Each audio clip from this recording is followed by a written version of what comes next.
예. 그러니까 인간은 감정, 또 정서, 이런 그 내적인 그런 특이성이 있어요. 물론 다른 동물에게도 있죠. 그런 게 있는데 인간은 그 정서, 그런 감정에다가 이제 생각을 더하기 때문에 다른 그 동물하고는 또 좀 정말 달라요. 근데 오늘 지금 이 세상 사람들이 가지고 있는 것 중에 이런 주관적 정서주의가 참 굉장히 특이한, 또 우리가 유심히 우리 기독교에서 이제 좀 살펴봐야 되고 다뤄야 될 문제예요. 왜냐하면 여기 주관적 정서라고 하는 것은 아까도 얘기했지만 사람은 어떤 본능, 정서, 감정, 그러니까 이런 요소들이 있어요. 그리고 이런 요소들을 가지고 우리가 일상생활을 하고 우리가 무언가 거기에 반응을 또 합니다. 근데 문제는 우리 이런 정서나 이런 감정이나 이것도 우리가 하나님 말씀의 영향을 받으면 좋은데, 또 마땅히 그래야 되는데, 그런 말씀의 영향보다는 아까 얘기했지만 바로 이 앞에 내가 주관적 정서라 했죠. 주관. 그러니까 각자 자기가 생각하는 그 관점에서 자기 정서나 감정으로 그렇게 하다 보면 하나님 말씀, 즉 객관적인 이런 하나님 말씀을 근거로 하기보다는 이건 아니고 내가 생각하는, 내가 판단하는, 내가 느끼는 내 정서가 더 앞서는 거예요. 그러니까 우리는 아무리 하나님 말씀이 이렇다 해도 지금 세대의 교회에 다니는 사람들은 그것보다는 난 이렇게 느끼고 이렇게 체험했고 이런 감정입니다. 이게 더 우선이 돼버려요. 진짜 그렇습니다. 이게 실제로 그래. 그러니까 하나님 말씀은 우리가 보통 객관적, 그 다음에 명제적 진리라고 그렇게 얘기해요, 보통. 근데 이걸 받아들이는 사람의 입장에서는 이것을 내 마음대로 해석하고 내 마음대로 이해하고 내 마음대로 이 말씀에 대한 반응을 하게 된단 말이에요. 그러면 안 되죠. 왜? 우리에게는 우리의 모든 것들, 즉 우리의 정서나 감정이나 기분조차도 말씀에 의해서 우리가 딱 어떤 말씀에 의해서 제재를 받고 말씀에 의해서 규정되고 말씀에 뿌리를 내려야 되는 거예요. 만약에 우리가 이 성경을 하나님의 진리라고 하면서 그렇게 안 한다면 우리는 하나님의 말씀을 무시하는 거고 하나님의 말씀을 어떤 특정한 한 부분에만 적용하지 다른 것은 말씀을 적용 안 한다면 이걸 진리라고 과연 말할 수 있겠는가? 그럴 수가 없다고요. 그래서 우리가 주관적 정서주의는 가장 우리 그리스도인으로서 경계해야 될, 그런 경계해야 될 아주 중대한 문제. 그래서 우리는 우리의 정신, 마음, 감정, 이거는 불안정이에요. 불안정. 인간의 가장 불안정한 요소가 이런 정서부입니다. 정서, 마음, 감정. 가장 불안정. 우리조차도 눈에 보이는 것, 또 어떤 감각적인 것, 시각적인 것, 그 다음 외부적인 것에 굉장히 영향을 많이 받아요. 그런 거에 의해서 내 기분이나 정서나 감정이 막 오르락 내리락 하고 좋았다 싫었다 나빴다 불안해졌다 좋았다 막 그래요. 그런데 이게 모든 사람들이 다 그래요. 이게 심하면 이제 정신병으로 가는 거예요. 이게 심하면 조울증이나 이게 심하면 조현병. 조현병은 정신분열이에요. 정신분열. 그러니까 이게 누구나 다 있는 거예요. 그렇지만 이게 심해서 자기의 일상생활에 큰 어려움이 오고 통제가 오면 그때는 이게 이제 정신병으로 넘어가는 거예요. 정신병 단계로.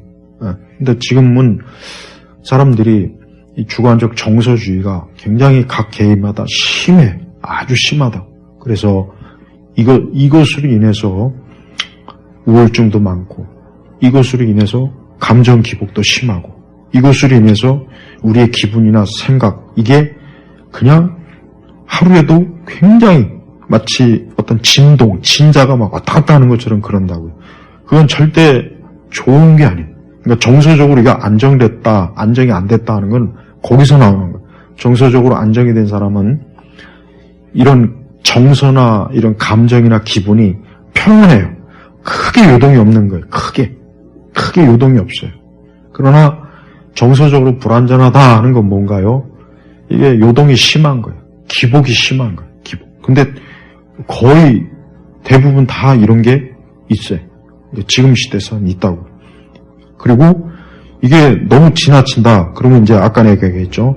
이제 정신병 단계로 넘어가서 조울증이 오거나 조현병, 그다음에 우울증, 조증, 우울증 이렇게 되는 거예요. 그러면 이제 굉장히 어때요? 내가 이제 자기 자신을 통제하기가 어려. 내가 통제하기 어렵다고. 근데 나는 신앙의 문제에 있어서도 이 주관적 정서주의가 큰 악영향을 미친다고 여겨져요. 우리가 될 수 있는 신앙생활은 평온하고 안정된 가운데 내 정서가 안정된 가운데 하나님을 알고 믿으며 하나님을 내가 의지하고 또 그런 가운데 어떤 영적인 체험도 또 필요해요. 그런데 이런 과격한 우리의 생각이나 기분과 정서를 막 오르락 내리락 하는 거. 지금 세대 교회가 그런 짓을 잘해요. 쿵쿵거리는 음악, 과도한 악기를 써갖고 막 사람의 이 내적 이 기분을 막 띄우고 어떤 경배와 찬양하는 거 보면 전부 다 어떤 분위기를 막 잡고 막 그러잖아요. 그게 굉장히 주관적 정서주의에 빠져서 그런 거예요. 그러니까 그런 식으로 자꾸 교회가 하면은 교회 다녀도 우울증 걸리는 거예요. 교회 다녀도 이 마음이 공허하고 우울하고 그래요. 어떻게 하나님의 집에서 예배를 드리고 찬송을 하는데 왜 그래야 됩니까? 그거 왜 그러냐? 교회마다 과도하게 인간의 정서를, 감정을 자극하는 그런 요소들을 엄청나게 도입하니까 그렇게 되는 거예요. 좀 교회에 오면은 좀 평온해야 돼. 그러니까 쉽게 얘기하면 우리의 마음과 생각을 좀 정서적으로 평온하게 해줘야 돼요. 조용해야 돼요. 근데 악기를 그냥 그 악기를 과도하게 막 쓰고 몇십 명, 몇백 명 성가대 막 우르르 막 무슨 막 찬양을 해대고 뭔가 모르게 막 우리 우리 마음이나 생각, 감정을 그냥 막 높이 띄우는 텐션을 높인다 그러죠. 높다 그러죠. 그걸 높이 띄워버리는 거예요. 높이 띄워버려. 그러면은 사람이 어느 순간에 그게 내려올 때가 있단 말이에요. 그러면은 거기서부터 이제 감정의 기복이, 마음이, 생각이 쫙 가라앉아. 그러면서 이제 공허하고 우울해지고 뭔가 또 어떤 자극을 또 원해요.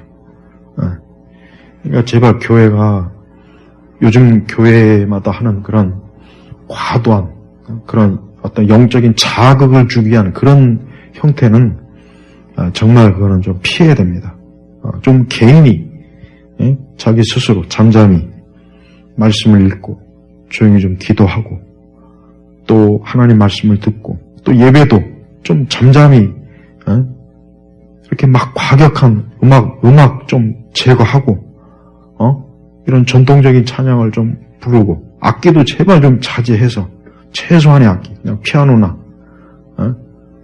그 정도만 하고 막 드럼으로 두들겨 패고 일렉 기타 치고 그냥 여러 명이 떼져 나가지고 막 두 손을 높이 들고 막 경배와 찬양 그게 바로 우리의 신앙을 주관적 정서에 맞춘 거예요. 그리고 그걸 계속 유도해요. 그러니까 그런 사람들에게는 이 말씀이 눈에 안 들어와요. 이 말씀이 눈에 안 들어오고 이 말씀조차도 명확하게 하나님의 이 말씀을 차분하게 인간이 지적으로 이해하고 분석하고 적용해서 바르게 그걸 내 영적인 올바른 영의 양식으로 삼아야 되는데 이 말씀조차도 내 주관적 정서주의에 기반을 두면은 말씀도 별 유익이 안 돼요. 그게. 그리고 아까도 얘기했지만 분명히 이게 옳다라고 가르쳐도 안 들어먹어요. 이게 옳다. 아니, 뭐 쉽게 얘기해. 여목사는 없다 하고 성경을 들이대고 얘기해도, 그런 게 아니래. 우리에게는 뭐 많은 능력이 있고, 뭐 하나님의 역사도 있고, 여자 목사도 막, 사람들 많이 모이고, 막 설교에 능력이 있다고 그러고. 이게 주관적 정서주의야, 그게. 우리가 사사에게 보면은, 각자 다 자기 소견대로, 각각 다 그렇잖아요? 거기 벌써 이미 나오죠? 그게 주관적 정서예요. 우리가, 우리의 정서도 올바른 하나님의 말씀에 기반한 정서면 참 좋은 겁니다. 아주 지극히 영혼에 유익을 줘요. 그렇지만 내 주관, 내 임의대로, 내 기분대로 그런 식으로 내 정서가 오르락내리락 하는 거는 그거는 무당이 작두춤 추는 거나 똑같은 거예요. 무당이 작두춤을 출 때 여기서 막 깽가리 울리고 막 그냥 그래야 이게 그 내적으로 어떤 높은 경지에 올라가가지고 막 시퍼런 칼날이 춤을 춰도 그 칼에 의해서 안 다치잖아요. 나는 교회도 그렇다고 생각해요. 왜 우리가 교회 오면은 좀 차분히 앉아서 왜 말씀을 좀 읽고 배우면 안 되느냐 이거. 왜 우리가 교회 와서까지 굳이 그냥 요란한 악기를 두들겨 패고 앞에서 왜 그렇게 떼거지로 나와가지고 찬양을 유도하고 같이 부르고 시끄럽고 스트레스가 차요. 우울해진다고. 교회 다녀도 우울해지는 거예요. 교회를 다녀도 우울해지는 거예요.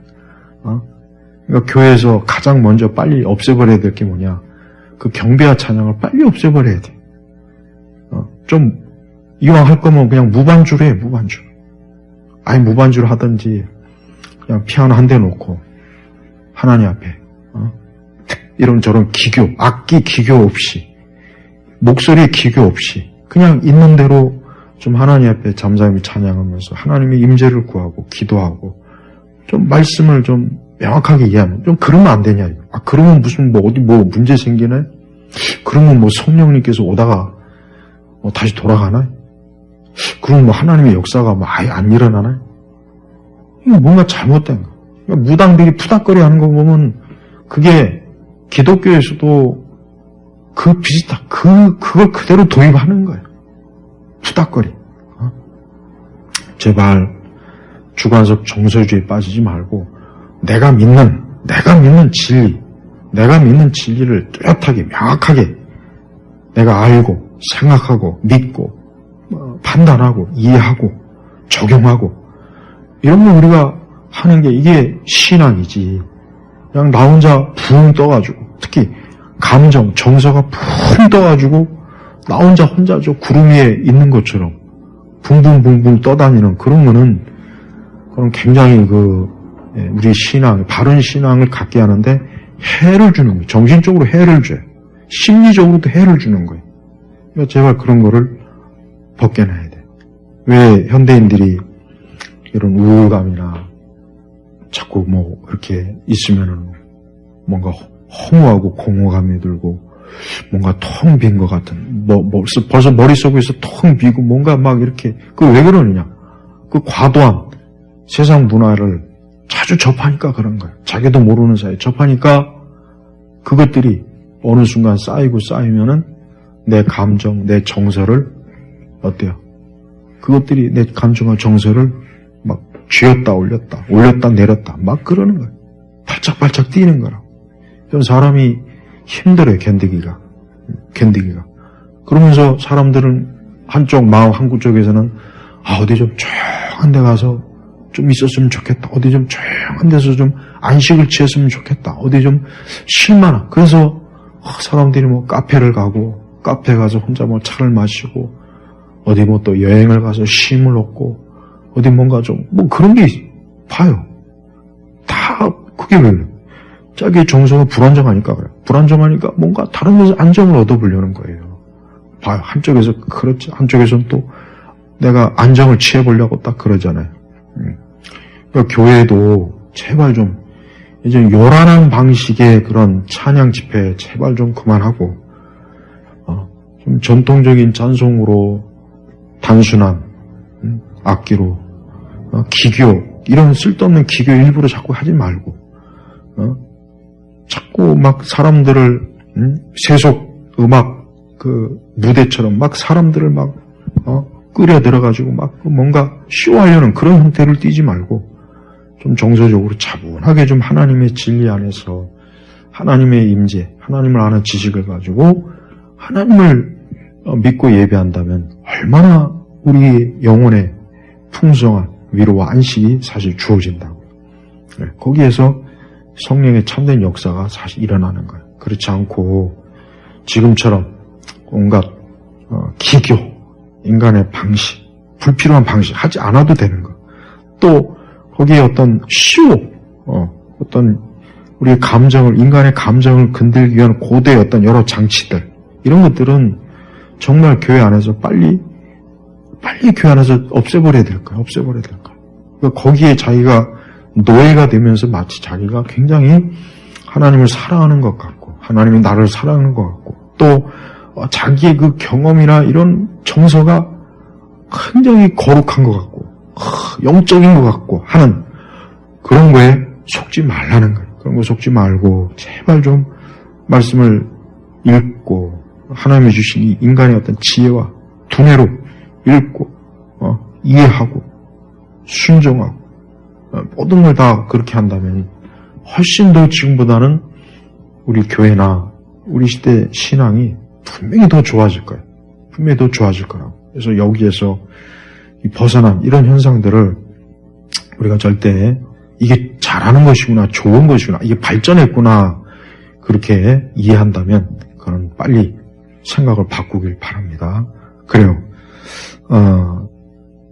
그래서 이런 주관적 정서주의는 이 은사, 성령의 어떤 은사에 대한 또 갈망으로 또 손을 뻗치죠. 그럼 거기에 또 얼마나 또 방언이니 체험이니 성령 체험이니 얼마나 또 거기에 많이 또 그것과 또 연결이 돼 짝을 이루잖아요.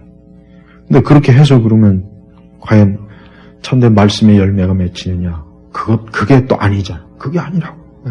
지금은 교회 다니는 분들이 각자 다 자기의 주관적 정서를 가지고 신앙생활을 하니까 어떤 말씀의 중심도 없고 또 말씀을 제대로 정말 명확하게 이해하고 명제적 진리를 적용하지도 못하고 복음의 내용도 잘 모르고 복음의 내용을 알고 배우는 가운데서 내 영혼의 상태를 점검도 하지 않고 그냥 막연히 그런 뜬구름 잡는 자기 머릿속에서 상상하고 공상하고 자기 머릿속에서 키워놓은 그런 망상에 사로잡힌 그런 신앙이 많아요. 하지만 성경이 어디 예수님이 그랬습니까? 예수님은 입을 열어서 말씀을 가르치고 증거했어요. 거기 어떤 지금과 같이 이렇게 인간의 어떤 기교적인 게 있어요. 예수님이 경배와 찬양 팀 만들어갖고 다니면서 유대인들을 막 이리저리 끌고 다녔습니까? 아니에요. 예수님이 말씀 전하면 그들이 왔지. 예수님 어디 유랑단임도 아니고, 오늘날 경배와 찬양팀을 끌고 다니면서 막 요란 떨고 또 은사쇼를 하고 예수님은 그런 짓을 안 했다. 그런 짓 안 했다. 근데 지금은 그런 짓을 얼마나 좋습니까? 그러니까 기독교가 쇼라는 말을 왜 하는지 이해가 갈 거예요. 기독교를 쇼로 엔터테인먼트, 쇼로 전락시켜버렸어요. 지금 뭐든지 설교도 찬양도 교회에서 프로그램도 다 쇼로 전락한 거예요. 사람들에게 보여주고 사람들이 거기서 각자 자기가 느끼고 거기에서 자기 나름대로의 은혜를 받았다. 자기가 하나님을 체험했다, 경험했다. 전부 다 그런 말을 많이 쓰잖아요. 하나님을 말씀을 통해서 알았다 하는 말은 안 써요. 그러니까 이런 것들을 왜 우리 세대 교회가 빨리 분별하지 못하고 왜 받아들이냐. 그만큼 교회 자체가 어느덧 성경의 이 진리를 이 말씀조차도 이미 벌써 그 정서 속에서 있는 그대로 받아들이기보단 이거를 많이 희석화시켜갖고 내 느낌이나 감정, 정서에 좋게 변형을 시켜버린 거예요. 이게 얼마나 복음을 왜곡시키고 말씀을 왜곡시키는지를 안다면 끔찍한 결과가 있다는 걸 알 수가 있을 것입니다. 그렇습니다. 자, 우리는 우리 자신의 정서나 마음이나 감정도 이 딱딱한 말씀에, 이 명제적 진리에 딱 뿌리를 내려야 돼요. 이게 나를 주관해야지 내 정서와 마음과 기분과 감정이 말씀을 좌지우지한다면은 이건 거꾸로 된 거라고. 그러니까 그렇게 성경 공부한다, 제자 훈련한다, 한다 해도 사람들이 어디 기독교인으로서 제구실 제 역할을 합니까? 안 하고 있잖아요. 못 하고 있잖아요. 여전히 그 속은 하나님이 기뻐하는 열매를 맺지 않고 악독하고 악하고 그 속에는 하나님 기뻐하지 않는 육신의 열매를 많이 맺잖아요. 그러니까 우리가 이런 부분을 정말 조심해야 돼요. 우리 앞에 말씀이 있지만 이 말씀과 나 사이의 거리가 엄청 먼 시대. 손에 있지만서도 수천 킬로 있는 것 같은 그런 생각을 하게 돼요. 자, 오늘 이 주관적 정서주의를 좀 다뤄봤는데 우리가 영원한 진리에 우리가 뿌리를 내릴 때 가장 안전합니다. 그러나 자신의 주관적 정서에 뿌리 내리는 그런 신앙은 언젠가는 반드시 무너질 때가 옵니다. 반드시 무너집니다. 반드시 무너져요. 그때 가서 왜 이래 그런 생각하지 말고 지금이라도 이 하나님의 진리의 말씀에 좀 자기 자신이 뿌리를 내리는 그런 바른 신앙으로 자라길 바랍니다. 기도하겠습니다. 하나님 아버지 감사합니다. 오늘도 우리의 눈과 마음과 생각, 우리의 정서를 휘어잡는 것이 하나님의 말씀이 아닌 다른 인간의 어떤 테크닉이나 기술이나 꾸며낸 쇼에 머물지 않도록 참으로 우리를 구별된 자리에 세워주시고 우리의 갈 바를 바르게 알고 가는 그런 복된 길로 인도하옵소서. 감사하며 예수님의 이름으로 기도 올립니다. 아멘.